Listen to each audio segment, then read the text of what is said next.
Seek the Lord while you can find Him. Seek Him while He is near. My dear people, the first reading today really teach each one of us that we do not leave for the last day what's supposed to be done on an everyday basis. In other words, we cannot play games with the Lord. Remember that many times, we think that our ways and the way we think and the way we judge people is equal to what God do with us. Little we know that His words today are powerful. My thoughts are not your thoughts, neither my way your way. And that's why we go in the gospel today and we find Jesus tell us a story. A parable is a story with a moral lesson. And we say there was a farmer who had a lot of work to be done in his fields, and he went to the marketplace to find people. He went early in the morning, and he found people there and said to them, go to my field. At the end of the day, I will pay you what is due to you, a daily wage. At 9 o'clock, he went too. And again, he repeated that at noon and at 3. And all of these people were sent to his fields. But at 5 o'clock, he went also to the marketplace, and he found people who are really there waiting for somebody to hire them. And they went. And we know that at the end of the day, the landowner called his foreman and said, now listen, we need to have these people paid for what they did. But I want you to begin from the last and end with the first ones. And the last ones, who worked only a few hours, was paid a daily wage. And so even those who work all day long. In fact, they expect that they will be paid more. But he said to one of them, I am not cheating you. I agree with you to give you a day wage. I did not cheat you. Why are you envious? Why you are telling me what to do with my money? I wish to give to this last group as much as I give to you, the first group. And the moral of the lesson is, the first will be last, and the last will be first. Many of you disagree in that because you say, it's not fair. My dear people, the story that Jesus used today is a story directed to the Jewish people. By right, they were the chosen people of God. And they were the one that God has selected from all nations, that from them He will bring the Redeemer.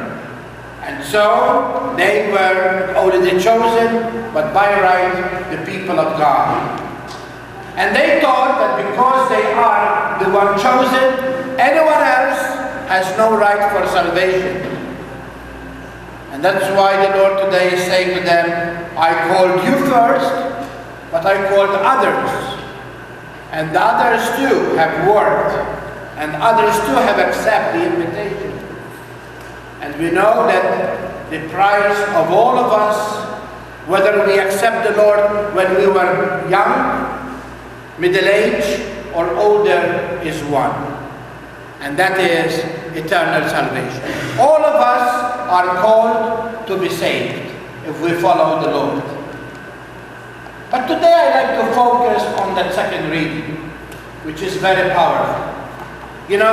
Many times you say, why, the second reading is so important? Because that is the teaching, that's the moral lesson that we take. The first reading, as I always say to you, is a prophecy, is the background of the liturgy. And in the gospel we find the fulfillment of that prophecy. But the teaching is in the second reading. And that's why this year our Holy Father announced to the Universal Church that we have a year set apart to reflect on the life of St. Paul, to study his life and to study his reading, and also to be inspired by him. Because after all, why we put saints in front of us? So that we imitate them and we learn from them. as they come closer to the Lord, we too, like them, if we imitate them, one day will be closer to Him.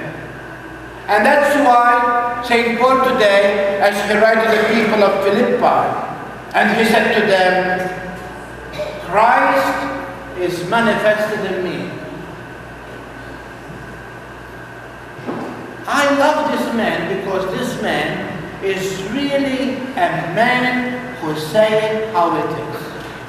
Now, how many of you, including myself, because I am not less than you, how many of you can say that Jesus is magnified in you? That when people look at you, they see Jesus. That's what he's saying. Christ is manifested in me. When you look at me, you see Jesus Christ. Imagine. And that's why he has the courage to say, it's not me who live, but Christ live in me. And that's why he continue and say, whether by life or death, I belongs to him. Because in life, I work for him. In death, I will be with him. This is the purpose that I came in ministry. I was chosen for one reason, to proclaim him, to make him known. So after this life, I can be with him forever. And we continue. For to me, life is Christ. How many of you, and I know there are some of you who are so worried this week, when that Wall Street begin to pronounce and begin to say the failing of one bank after the other, and we see the horrible things that went up and down, like a holocauster, and we see how many of us lost money and how many of us have put our trust, have put our security in that earning that we have, that we put it aside for our golden days. And that's why St. Paul today, he said, my life is Christ. I live for Christ. And then he said, if I go living in the flesh, that means in this flesh that we have, that means fruitful labor for me. That means my job is not finished. I have to continue proclaiming him. I have to make him known.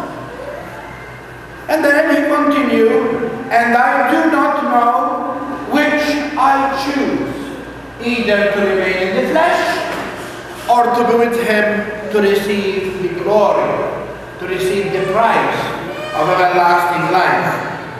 I am caught between the two. He wants to live, to continue to be a father, and to be a preacher of the good news to those who already heard the good news, but also he wants to be with Christ. My dear people, in the ministry of St. Paul, we see that there were a favorite people. Many of you say, what do you mean?